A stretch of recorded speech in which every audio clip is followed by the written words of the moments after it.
The rain had not stopped for 17 days. In the black soil trenches of the Shrine of the Martyrs, water pooled in the boot prints of dead men, reflecting nothing but the gray sky that pressed down like a stone lid. The mud here was different from other battlegrounds. It held memories. It held guilt.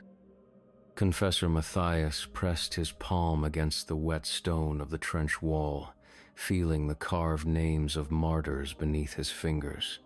300 years of war had ground this place into something beyond geography.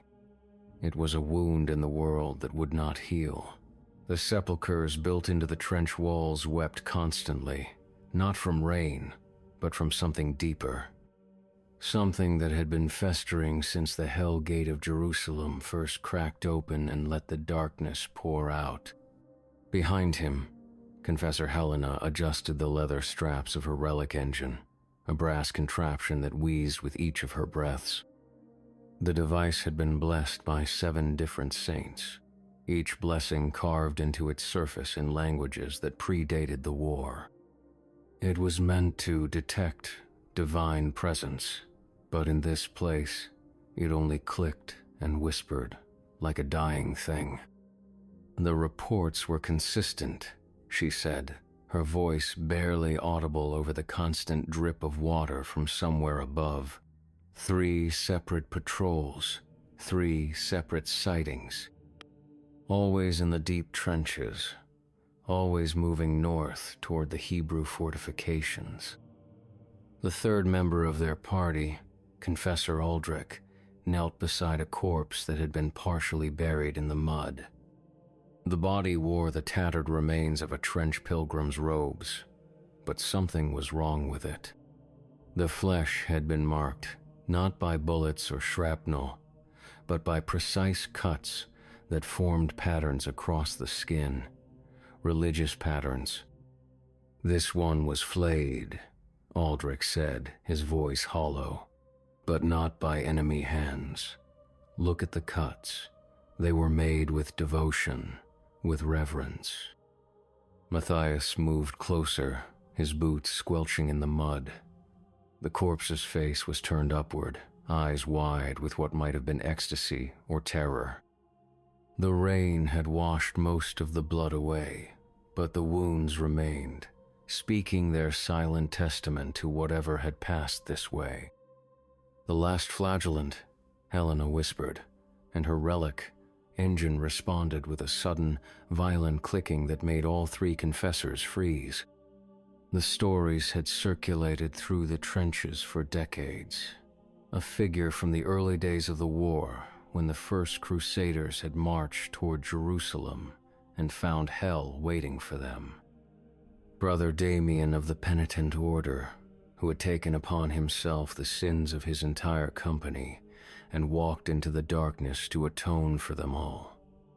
The record said he had died in 1127, torn apart by the demons that poured from the Hell Gate.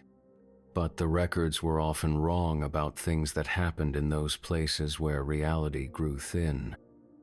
He's real, Matthias said, studying the precise wounds on the corpse.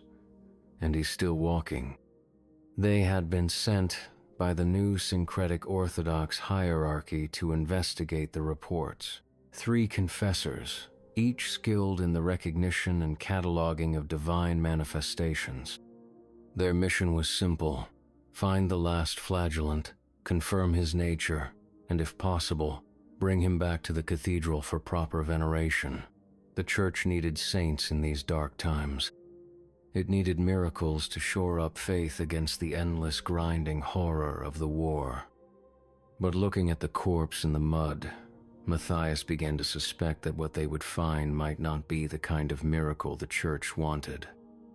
The trench system here was ancient, carved into the earth during the first decade of the war when the armies of Christendom had tried to establish permanent fortifications around the holy sites. Layer upon layer of construction had been built over the original works, creating a labyrinth that descended far deeper than any map showed. The walls were lined with sepulchres, most of them empty now, their occupants long since disturbed by shell fire or worse things. Helena's relic engine continued its agitated clicking as they moved deeper into the maze. The sound echoed strangely in the narrow passages, multiplying until it seemed like a chorus of mechanical insects. Somewhere ahead, water dripped with metronomic persistence. "There," Aldrich said, pointing to the muddy floor. "Boot prints, size 13, military issue, deep impressions." The tracks were enormous, pressed so deeply into the soft earth that they held their shape despite the constant rain. But there was something else. Parallel grooves on either side of each footprint, as if the walker had been dragging something heavy behind him. "Chains," Helena said, and her voice carried a note of something between excitement and dread. The accounts mentioned chains. They followed the trail through the twisting passages, past collapsed bunkers and rusted confessional altars that had been abandoned when the front lines shifted. The deeper they went, the older everything became. The walls here showed signs of construction techniques that hadn't been used for centuries. Stone fitted to stone without mortar, held together by nothing but the weight of accumulated years and the prayers of dead men. The trail led them to a chamber that had once been a chapel. The vaulted ceiling rose 15 feet above their heads, supported by columns carved with figures of saints in various states of martyrdom. But the floor was wrong. It sloped downward at an unnatural angle, as if the entire structure was slowly sinking into the earth. At the far end, where the altar should have been, there was only a dark opening that led deeper still. "The relic engine is going mad," Helena said, struggling to control the device as it bucked and whined against her chest. "There's something down there, something powerful." The opening led to a staircase carved directly into the living rock. The steps were worn smooth by centuries of use, polished to a glassy finish that reflected their lamplight in disturbing ways. As they descended, the temperature dropped noticeably, and their breath began to fog in the still air. 50 steps down, they found the first body. It was a Hebrew knight, his armor still intact but corroded by years of exposure to the underground dampness. He sat slumped against the wall, his sword across his knees, his helmeted head tilted back as if he had died looking up toward the surface. But when Aldrich reached out to examine the armor, the helmet fell away, revealing an empty socket where the head should have been. "Decapitated," Matthias observed. "But the wound is old, years old." They continued down. 20 more steps brought them to another body, this one wearing the robes of a trench pilgrim. Like the Hebrew knight, it showed signs of violent death, but the violence was old, ritualized. The pilgrim's hands had been removed at the wrists, the cuts so clean they might have been made with surgical precision. "They came looking for him," Helena said, her voice barely a whisper. "Others have been down here before us." The staircase ended at a natural cavern that stretched beyond the reach of their lights. The ceiling was lost in darkness, but they could hear water dripping from somewhere far above. The floor was covered in a thin layer of standing water that reflected their lamplight like black glass. And there, in the center of the cavern, he stood.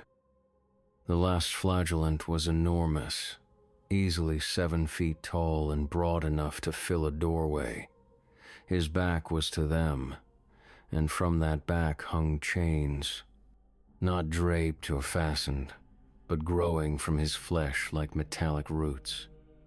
The chains were ancient, their links worn smooth by constant movement, and they trailed behind him in the shallow water, creating ripples that spread outward in perfect circles.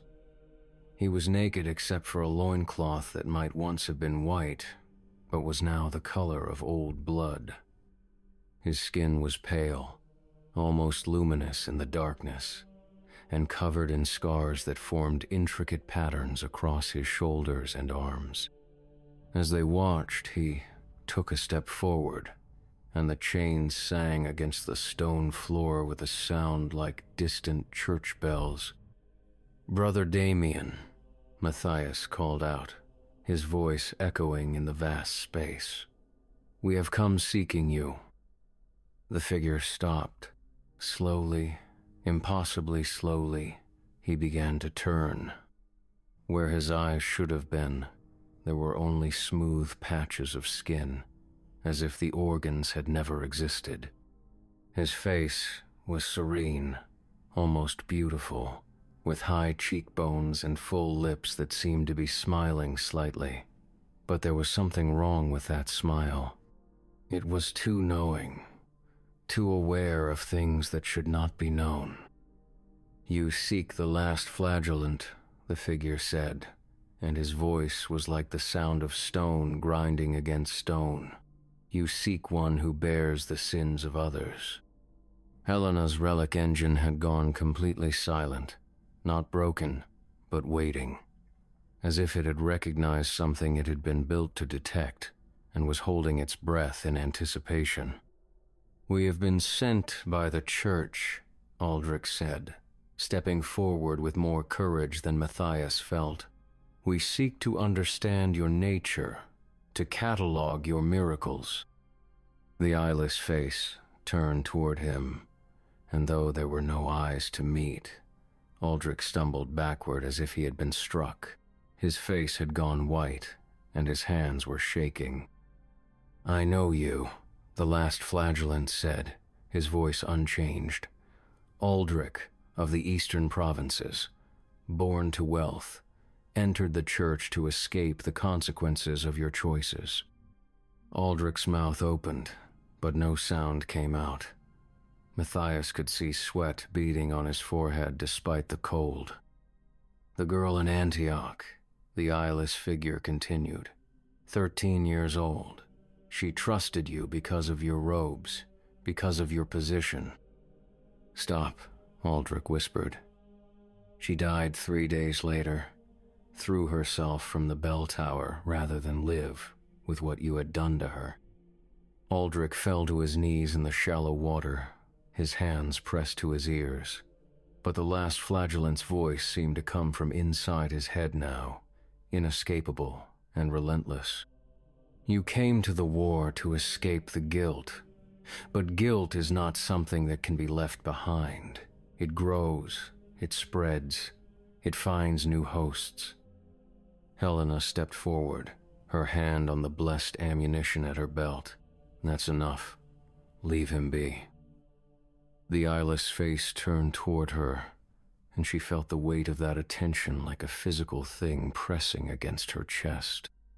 "Helena of the northern wastes," the figure said. "The relic, engine you carry, you know its true nature, don't you?" Her face went rigid. "It's a detector, a blessed device for finding divine presence. It's a prison," the last flagellant said, "built around the still beating heart of Saint Agatha. You can hear her screaming, can't you? In the quiet moments, when you think no one is listening." Helena's hands were shaking now, and the relic engine began to emit a low, keening sound that might have been mechanical distress or something else entirely. "She was alive when they cut it out." The eyeless figure continued, "Alive and conscious. She has been alive and conscious for 40 years. Trapped in brass and blessed silver, used as a component in your holy machine." The keening sound grew louder, and Helena doubled over as if someone had punched her in the stomach. Tears were streaming down her face, and she was whispering something that might have been prayers or apologies. Matthias drew his weapon, a blessed pistol loaded with ammunition that had been sanctified in the blood of martyrs. Stop this. Whatever you're doing, stop it now. The last flagellant turned toward him, and Matthias felt the full weight of that eyeless gaze. For a moment, nothing happened. Then the figure smiled, and Matthias saw that his teeth were not teeth at all, but small pieces of carved bone, each one inscribed with tiny symbols that hurt to look at. Matthias of the faithful heart, the figure said, the only one among you who truly believes, the only one who has never betrayed his vows. Matthias felt a moment of relief, but it was short-lived. But belief is not innocence. The last flagellant continued, and faith is not purity. Tell me, confessor, how many heretics have you condemned? How many souls have you sent to the fire? They were enemies of the church, Matthias said, but his voice sounded uncertain even to himself. The family in Bruges, father, mother, 3 children. Their crime was owning a book, a single book that questioned a single doctrine. Matthias felt the blood drain from his face. They were given a chance to recant. The youngest was 6 years old. She could not even read. But you condemned her anyway, because the law demanded it, because your faith demanded it.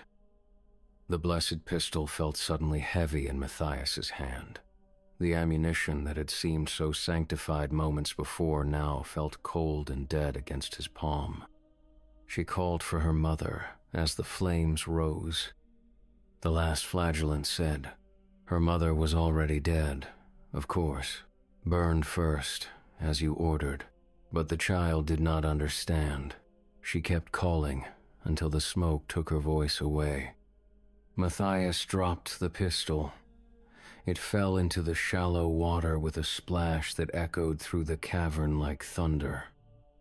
Now you understand, the eyeless figure said. Now you see the nature of guilt. It is not a weight that can be carried alone. It is a contagion. It spreads from one soul to another, growing stronger with each transmission. Around them, the cavern began to change. The walls were no longer stone, but flesh, pale, scarred flesh covered in the same intricate patterns that adorned the last flagellant's body. The floor beneath their feet was not water, but blood, warm blood that rose slowly around their ankles. You came seeking a saint, the figure said, raising his arms. The chains that grew from his back spread wide like wings, each link gleaming with its own inner light. But sainthood is not about purity.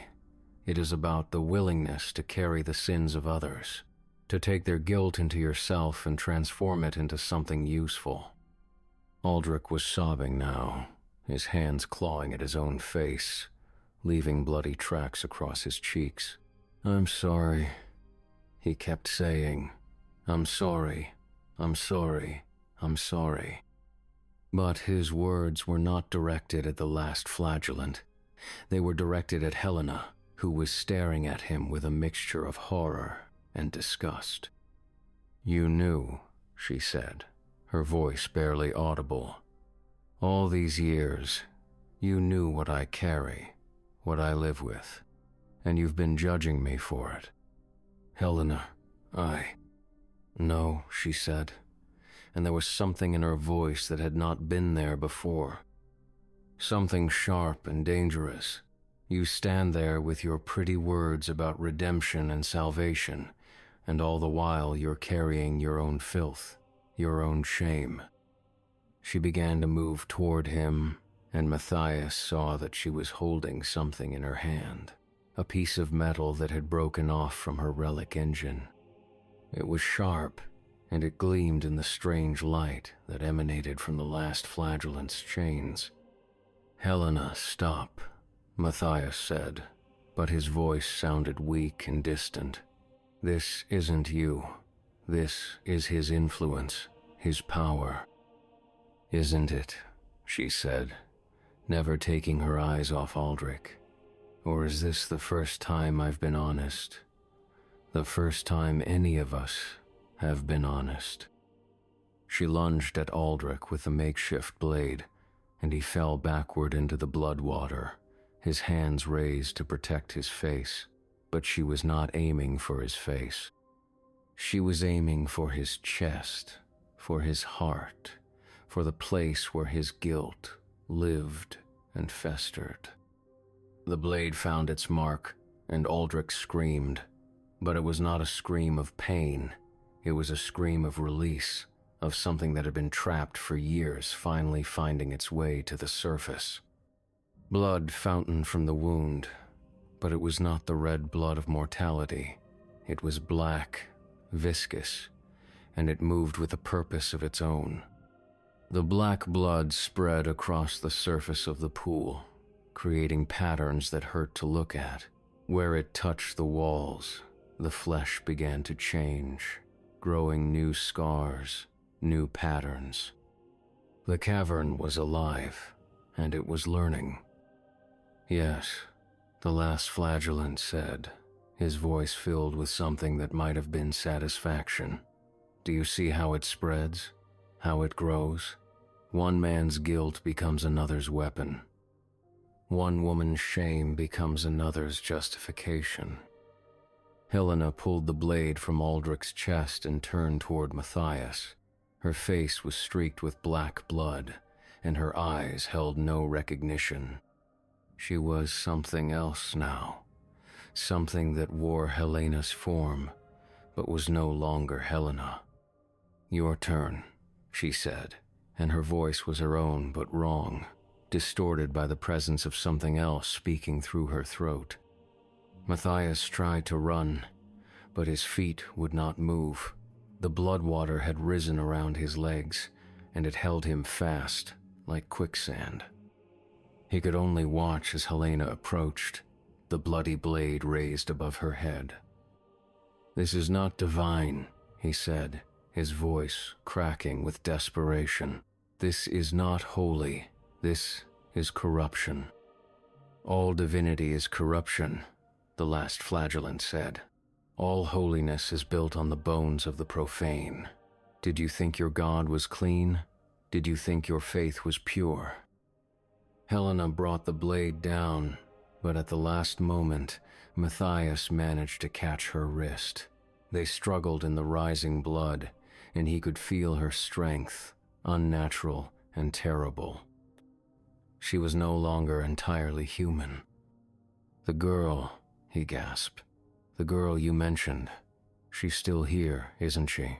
Still trapped in that machine. Helena's expression flickered, and for a moment, Matthias saw the woman he had known looking out from behind her eyes. She screams. Helena whispered, every moment of every day, she screams, and I listen. I have to listen. Then let her go, Matthias said. Break the machine. Set her free.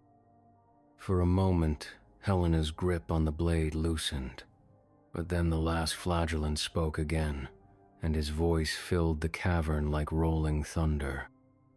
Freedom is an illusion, he said. There is only the sharing of burden, the distribution of guilt. She cannot be freed because her pain serves a purpose. It powers the engine that keeps the faithful in line. Helena's face hardened again, and she wrenched her arm free from Matthias's grip. The blade came down, and this time there was nothing he could do to stop it. The metal bit deep into his shoulder, sending waves of agony through his body. But worse than the pain was the sudden flood of knowledge that came with it.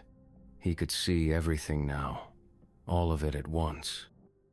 Every decision he had made, every life he had destroyed in the name of faith. The knowledge was overwhelming, crushing, and he understood why Aldrich had been sobbing. Now you know, the last flagellant said. Now you carry it all. But knowledge is useless unless it is shared. Matthias felt something changing inside him, some fundamental alteration taking place at the level of his soul. The guilt was not just his own anymore. It was everyone's. Every confessor who had ever condemned an innocent, every inquisitor who had ever justified torture in God's name, every believer who had ever chosen cruelty over compassion. And with that knowledge came power, the power to make others see what he saw, to make them feel what he felt, to share the burden in the only way it could be shared. He looked at Helena, and for the first time, he truly saw her. Not the competent confessor, not the devoted servant of the church, but the broken woman who carried the screams of a murdered saint in a brass box strapped to her chest. He saw her guilt, her self-loathing, her desperate need for absolution that would never come. "I see you," he said, and his voice carried new harmonics, new depths. "I see what you've done, what you've allowed to be done." Helena took a step back, but there was nowhere to go. The cavern was not vast anymore. It was closing in around them, the flesh walls contracting like the chambers of a heart. "The machine was your idea," Matthias continued, his voice growing stronger. "You designed it. You found the saint. You calculated how much pain would be needed to power it. You supervised the extraction of her heart." "No," Helena said, but her voice was weak, uncertain. "You told yourself it was for the greater good, that one woman's suffering could save thousands of souls. But you knew the truth. You knew she would be conscious. You knew she would feel every moment of it." Helena fell to her knees in the black blood, her hands pressed to her temples. "Stop," she begged. "Please, stop." But Matthias could not stop. The power was flowing through him now, the collective guilt of centuries channeling itself through his voice. He was no longer Matthias the confessor. He was something else, something that wore his form but served a different purpose. "And now," he said, reaching down to take the blade from Helena's nerveless fingers, "you will pay for what you've done." The last flagellant watched all of this with his eyeless face, his expression unchanged. As Matthias raised the blade above Helena's head, the chained figure began to laugh. It was not a human sound. It was the sound of stone grinding against stone, of metal scraping against bone, of all the accumulated agony of 800 years of holy war-given voice. "Perfect," he said. "The cycle continues. The guilt spreads. Each generation creates new reasons to hate themselves, new justifications for cruelty, new ways to transform shame into violence." Matthias brought the blade down, and Helena's scream joined the chorus that had been building in the cavern since they first descended into the darkness. But her scream was different from the others. It held a note of recognition, of understanding. In her final moments, she saw what she had become, what she had always been, and she embraced it. The blood that flowed from her wound was not black like Aldrich's had been. It was red, human, and it mixed with the other fluids on the cavern floor to create new patterns, new configurations of guilt and shame. Matthias dropped the blade and staggered backward, his hands covered in Helena's blood. The power that had filled him moments before was gone, leaving only the terrible weight of what he had done. But worse than the guilt was the understanding that it had been necessary, that some part of him had wanted to do it, had been waiting for an excuse to inflict the kind of pain he had spent his life witnessing. "Now you understand," the last flagellant said, moving closer, up close, Matthias could see that the chains did not just grow from his back. They passed through his flesh, entering at his shoulders and emerging from his chest, his arms, his legs. He was not wearing the chains. He was part of them, a living component in some vast machine of suffering. This is what sainthood truly means, the eyeless figure continued. Not the pretty stories they tell in the cathedrals, not the paintings of serene faces and golden halos. Sainthood is the willingness to become a conduit for humanity's capacity for evil, to transform that evil into something useful. Matthias looked around the cavern, seeing it clearly for the first time. The walls were not just flesh. They were composed of human forms, thousands of them, pressed together and partially merged. Some were recognizable as soldiers, others as clergy, still others as civilians caught up in the endless war. All of them bore the same expression of serene acceptance that graced the last flagellant's face. They came seeking absolution, the figure explained. Soldiers who had committed atrocities in God's name, priests who had perverted their sacred trust, innocents who had been forced to make impossible choices, all of them carrying guilt they could not bear alone. And you took it from them. I showed them how to share it. The last flagellant said, how to pass it from one soul to another, until it became something larger than any individual sin, something that could serve a greater purpose. Matthias felt a chill that had nothing to do with the temperature of the cavern. What purpose? The eyeless face turned toward him, and that terrible smile widened slightly. The war must continue, he said. It must never end. Because in ending, humanity would have to confront what it has become, what it has always been. The war is mercy, confessor. It is the kindest thing we can offer. That's madness. Is it? Look at what you have done in the name of peace. Look at what you have justified in the service of your God. Do you think the world would be better if the fighting stopped? Do you think humanity would suddenly become noble and pure? Matthias wanted to argue, but the words would not come, because he had seen what people did in peacetime. He had seen the cruelties that flourished in the absence of external enemies. He had participated in them. The war is a crucible, the last flagellant continued.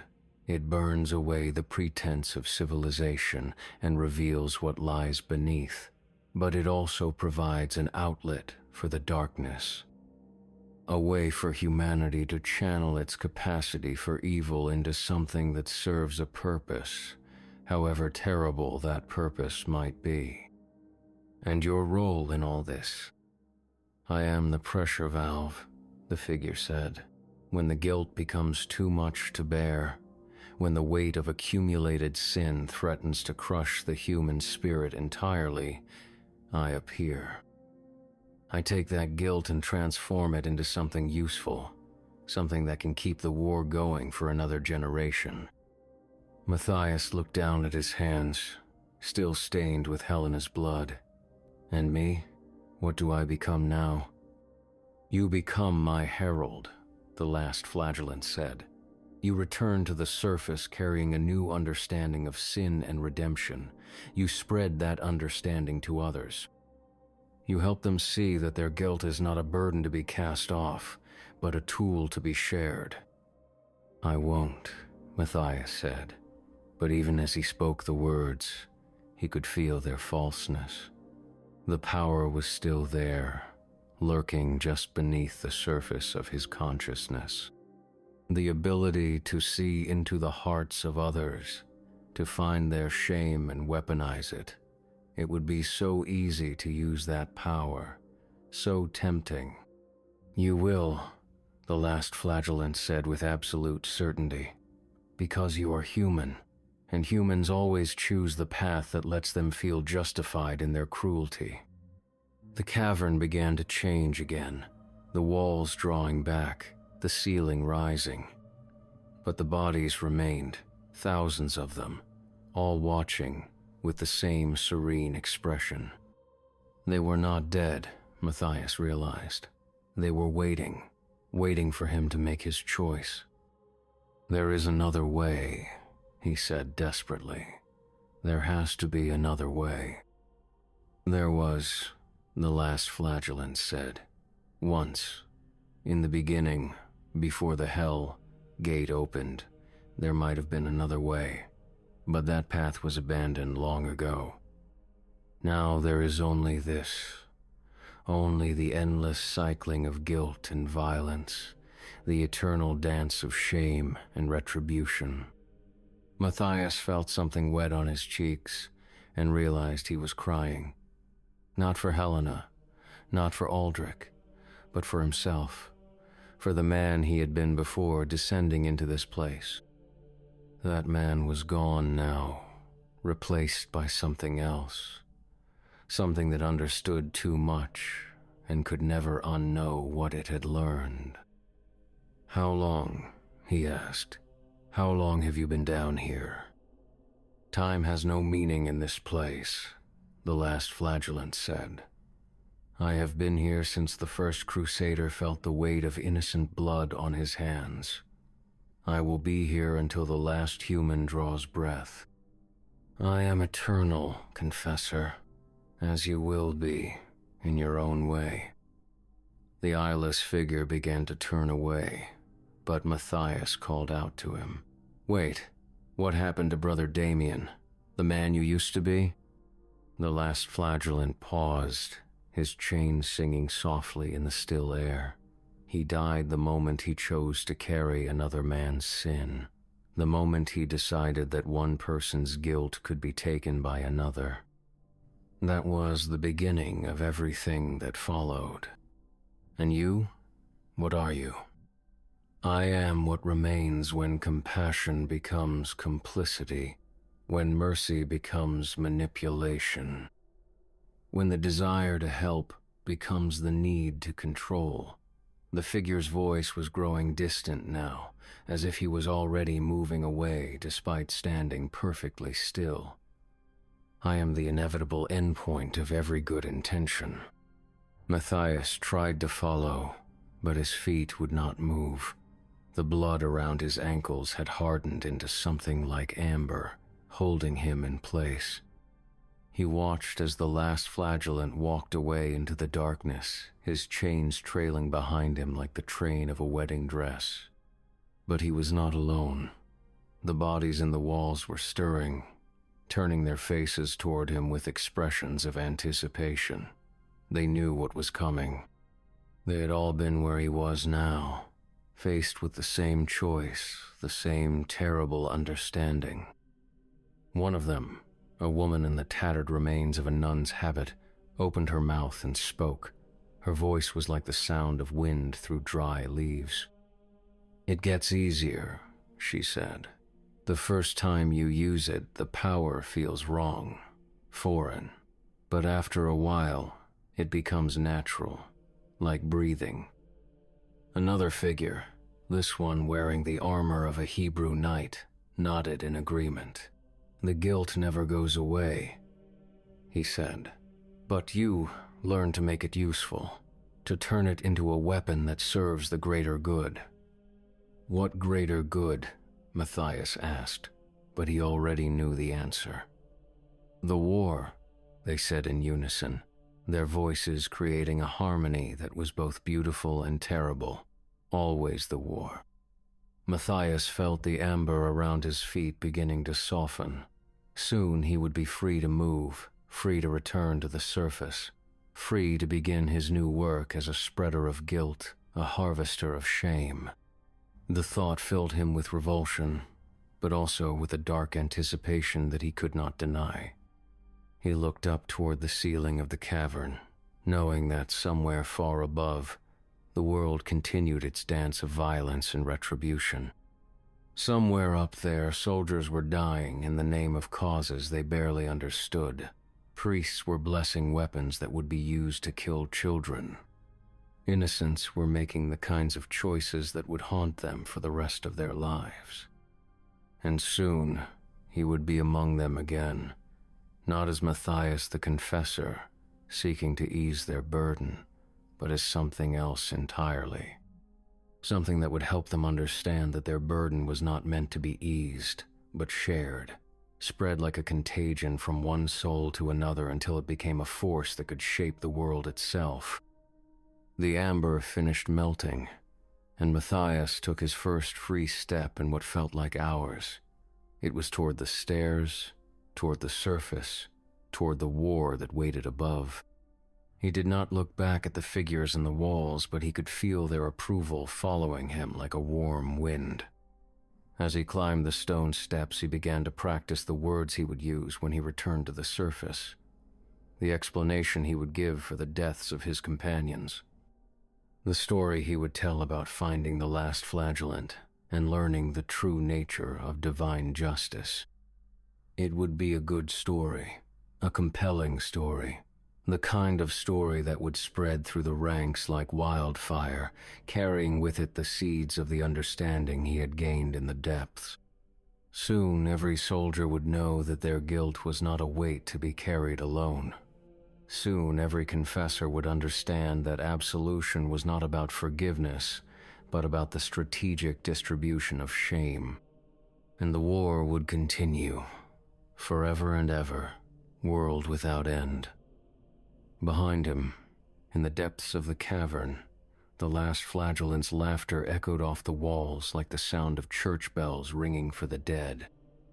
It followed Matthias up the stairs, into the chapel, through the twisting trenches, all the way back to the surface where the rain still fell and the mud still held the memories of the dead. When he finally emerged into the gray light of day, Matthias looked like a man who had seen the face of God. His eyes held a terrible peace, and his voice carried a new authority when he spoke to the soldiers who had been waiting for his return. "We found him," he told them, and his words spread through the trenches like ripples in still water. "We found the last flagellant, and he has shown us the true meaning of sacrifice." The soldiers gathered around him, hungry for any news that might make sense of their suffering. They listened as he spoke of divine justice and the necessity of carrying one another's burdens. They nodded as he explained how guilt could be transformed into a weapon against the enemies of the faith. And one by one, they began to see their own sins reflected in the eyes of their companions. One by one, they began to understand that redemption was not about individual salvation, but about collective responsibility. One by one, they began to turn on each other with the methodical precision of those who have been given permission to exercise their deepest cruelties in the name of a higher purpose. The cycle had begun again. The guilt was spreading. And in the depths beneath the shrine of the martyrs, the last flagellant smiled his terrible smile and waited for the next group of seekers to find their way down into the darkness. 3 weeks later, a new report reached the new syncretic Orthodox hierarchy. 3 separate patrols had reported sightings of a figure moving through the trenches north of the Hebrew fortifications. A tall man in confessor's robes, carrying chains that sang like church bells when he walked. He spoke to soldiers about the nature of sin and redemption, and wherever he passed, discipline improved dramatically as men began to turn their weapons on their own squad mates with religious fervor. The hierarchy was pleased. Clearly, Confessor Matthias had succeeded in his mission to catalog the divine manifestation known as the last flagellant. His methods were unconventional, but the results spoke for themselves. Unit cohesion was at an all-time high, and reports of heretical thinking had dropped to 0 in the affected areas. They decided to send more confessors to study Matthias's techniques.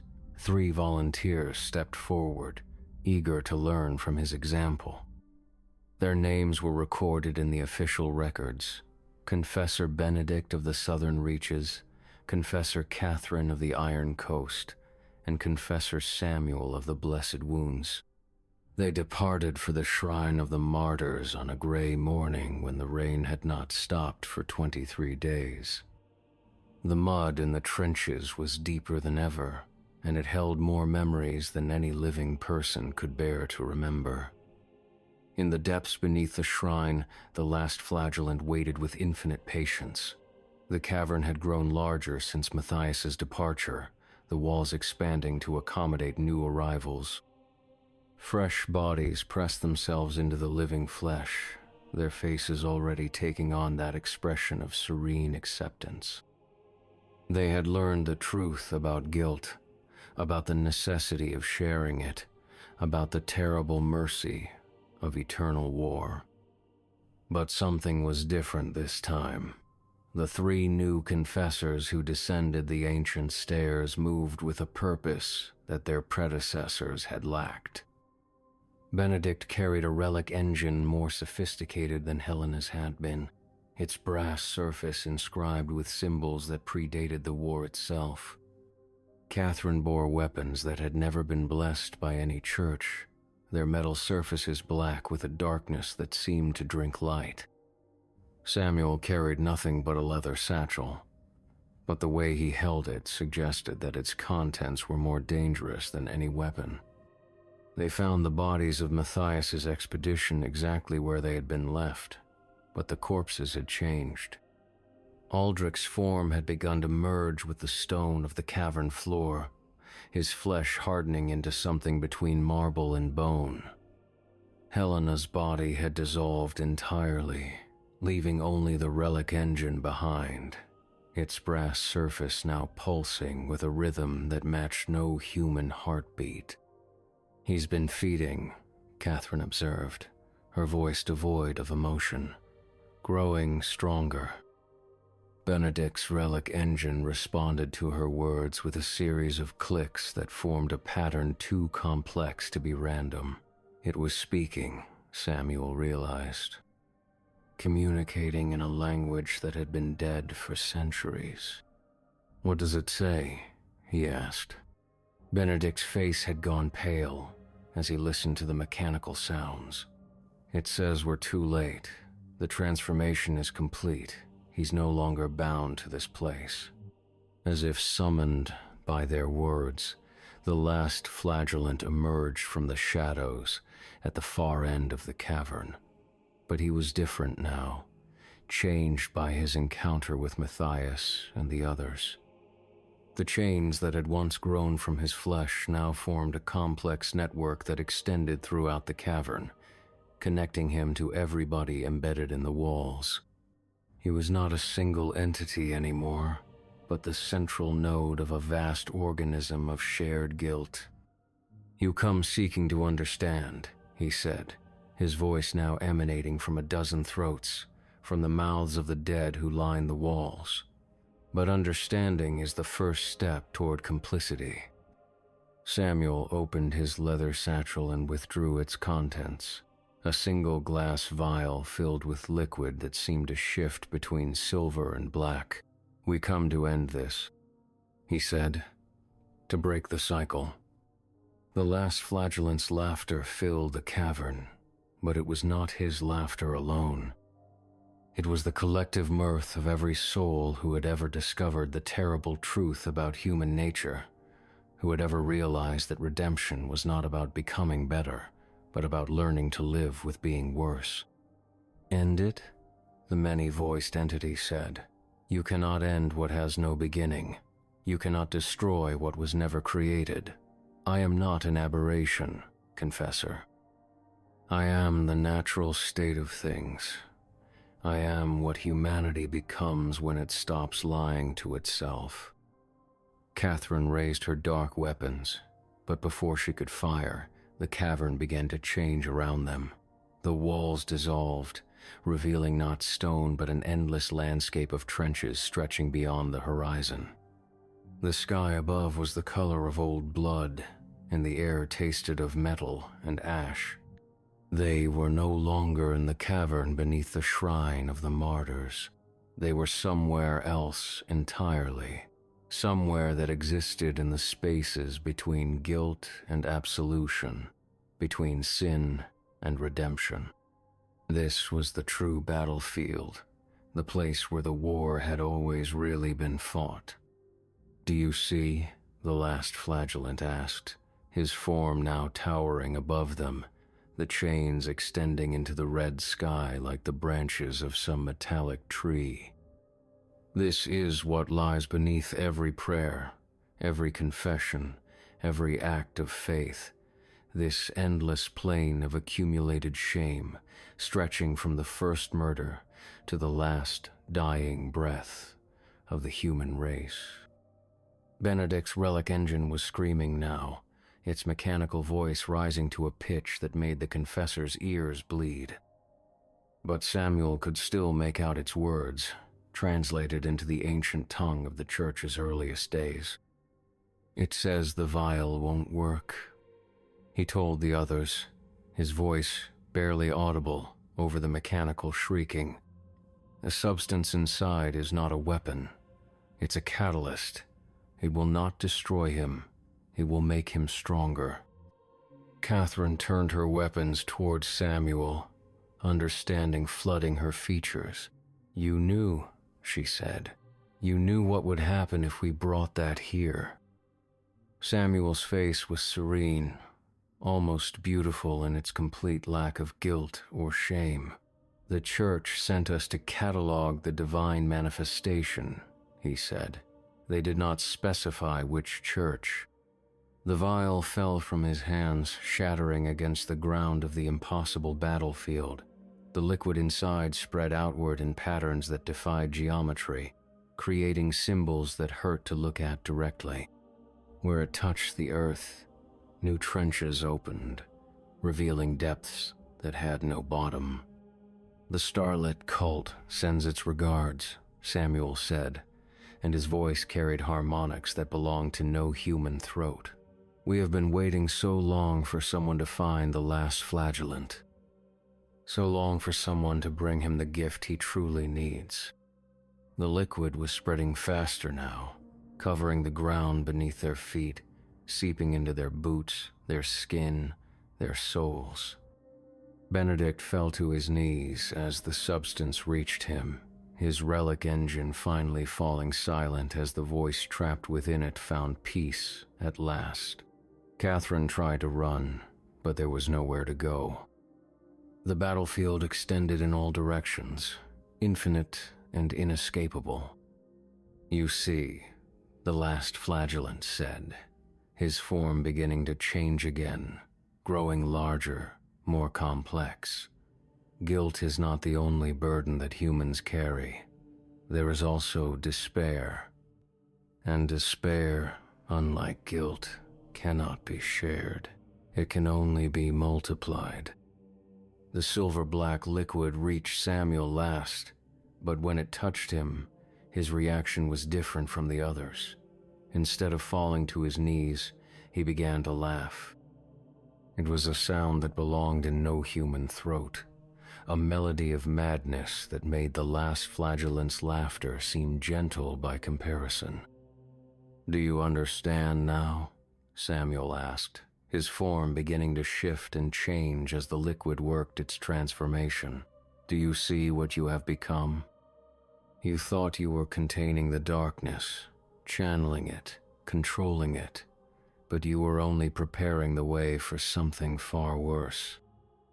The last Flagellant's many eyes fixed on the changing figure of Samuel, and for the first time in centuries, something like fear flickered across his features. "What are you?" "I am what comes after," Samuel said, his voice now echoing from the endless trenches that surrounded them.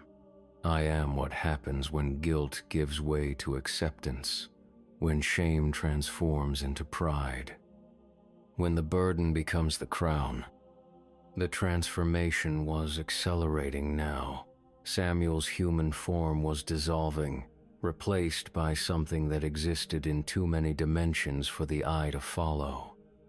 The last flagellant's chains began to rust and crack, his connection to the souls in the walls growing weak as something far more powerful took hold of them.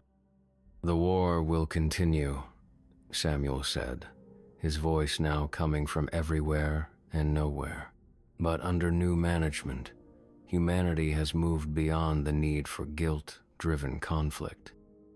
It is ready for something purer, something more honest." Benedict tried to speak, to warn the last flagellant of what was happening, but the words would not come. The liquid had reached his throat, his lungs, his heart. He could feel it rewriting him from the inside out, replacing his capacity for shame with something far more dangerous, the ability to feel joy in the suffering of others. Catherine was changing too, her dark weapons melting and reforming as extensions of her own body. She looked at Benedict with eyes that had once held traces of humanity and smiled. It was not a human expression anymore.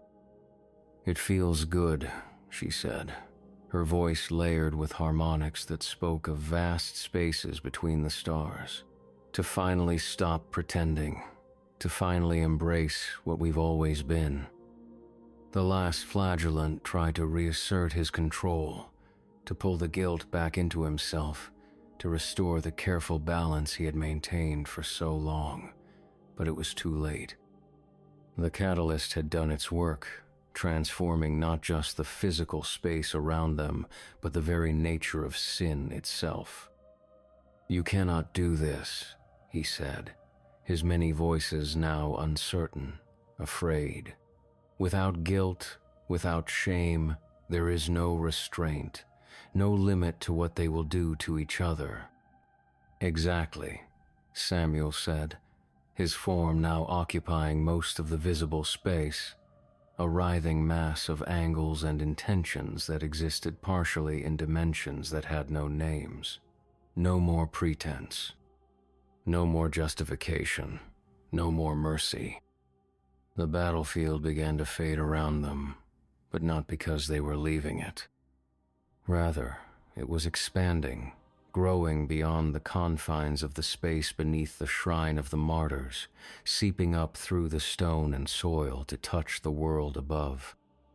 The trenches filled with soldiers suddenly found themselves standing on ground that shifted beneath their feet, breathing air that tasted of silver and starlight. Above ground, Matthias felt the change like a physical blow. The power he had carried since his encounter with the last flagellant suddenly intensified, but its nature was different now. Where once it had allowed him to share guilt, to distribute shame among his followers, now it offered something else entirely, the ability to remove guilt altogether, to grant his listeners the terrible freedom of acting without moral restraint. He tried to resist, to hold on to the familiar weight of shame that had defined his existence. But the transformation was inexorable, spreading through the network of guilt that connected every human soul on the battlefield. One by one, the soldiers stopped feeling bad about what they were doing to each other. One by one, they began to enjoy it. The war continued, as Samuel had promised, but it was no longer driven by ideology or faith or the complex machinery of justified violence. It had become something purer, more honest.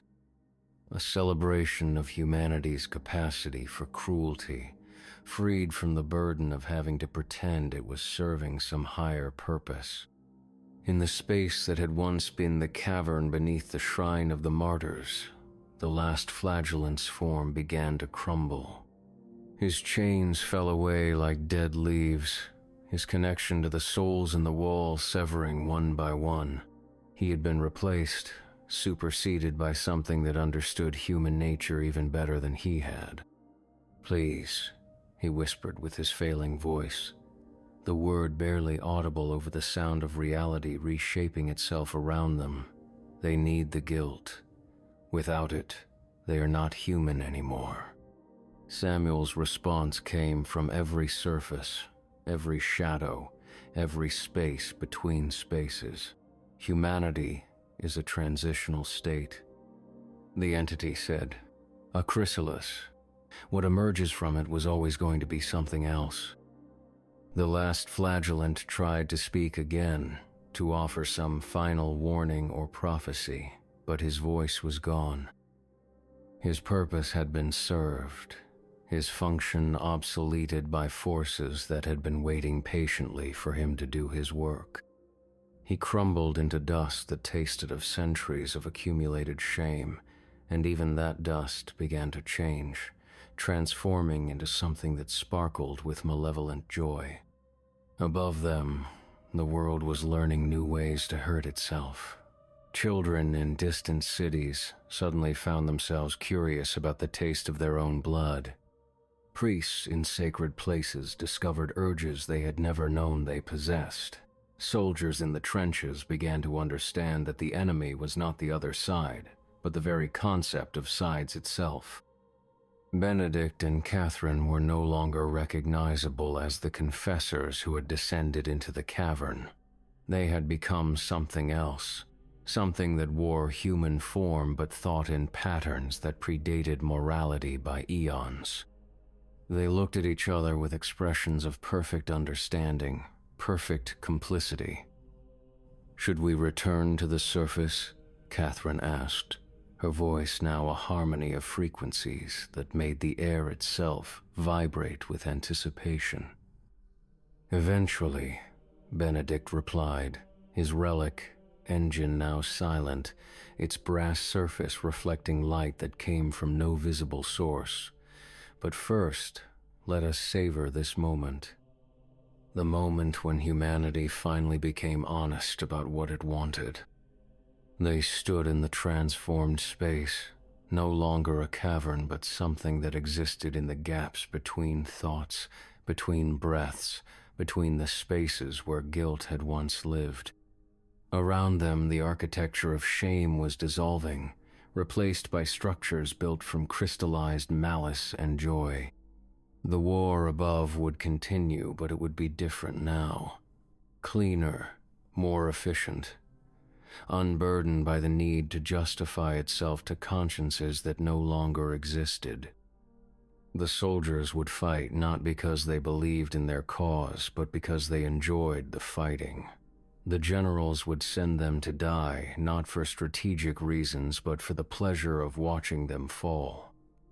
And in the depths where the last flagellant had once ruled, Samuel's influence spread like a virus of liberation, touching every soul that had ever carried guilt, transforming their shame into something far more dangerous, the complete absence of shame.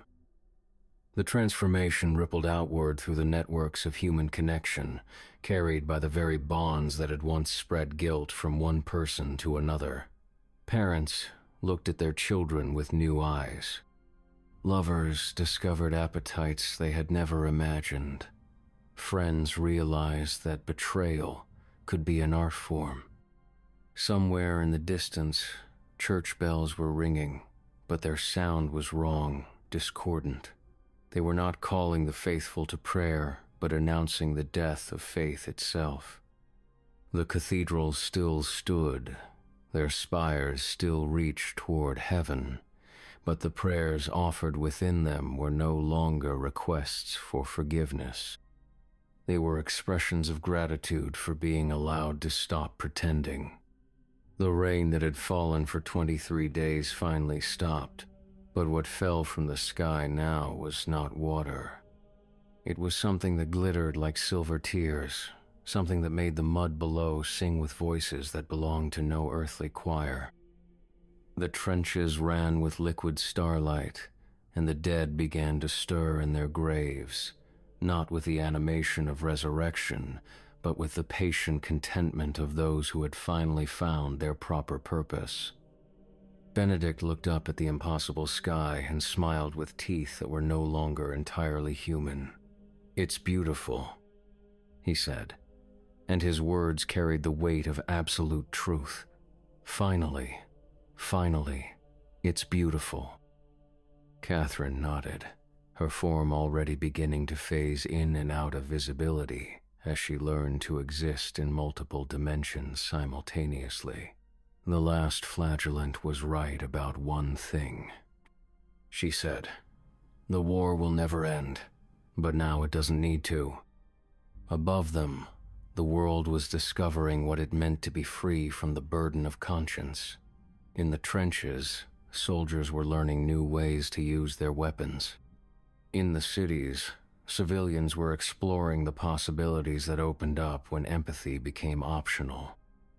In the halls of power, leaders were making decisions based purely on what brought them the most exquisite forms of satisfaction. And in the space between spaces, where Samuel's influence grew stronger with each passing moment, the echo of the last flagellant's final warning faded into silence. Humanity had chosen its path, as it always had.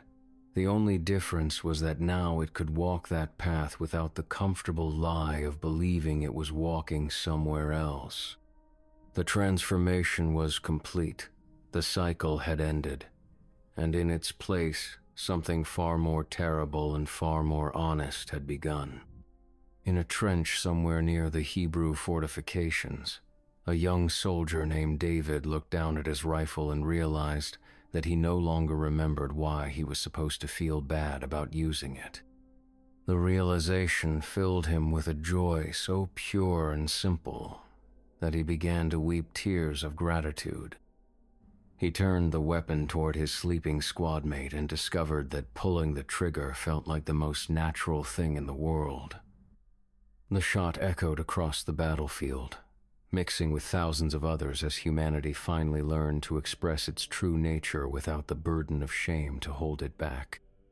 It was the sound of a species shedding its last illusion, the music of a war that would never end because it no longer needed a reason to continue. And in the depths where transformation had begun, Samuel's laughter rippled through dimensions that had no names, carrying with it the promise of eternities yet to come.